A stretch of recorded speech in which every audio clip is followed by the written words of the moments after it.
In this video, we are going to see how a MAN is set up and used. So this is a MAN or a metropolitan area network. As you can see, it is spreading over a city. It could spread over your college campus or your school campus, or it could spread over a couple of schools or colleges together.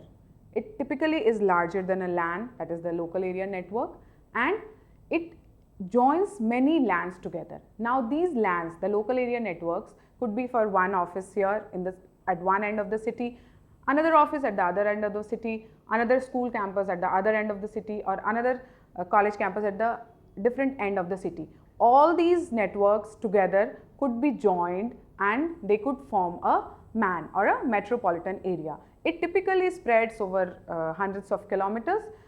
This is bigger than a LAN. This means that the security issues or the installation or the maintenance issues are larger, but it enables people to exchange information outside a closed range. So it's not just that people sitting in one office can only exchange their data or the ideas, they can also communicate with people who are sitting in other offices or colleges.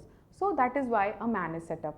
A very typical example of a MAN or a metropolitan area network would be your cable TV connection. There is just one office where that person is giving out cable connections, and it is spread over the whole city. Houses, thousands and millions of houses spread over the whole city are taking connection for their cable from that one office. So that is an example of a metropolitan area network. In this video, we have seen how a MAN is set up, how MAN is bigger than LAN, it enables exchange of information better than a LAN. In the next video, we are going to see how a WAN or a wide area network is set up and used.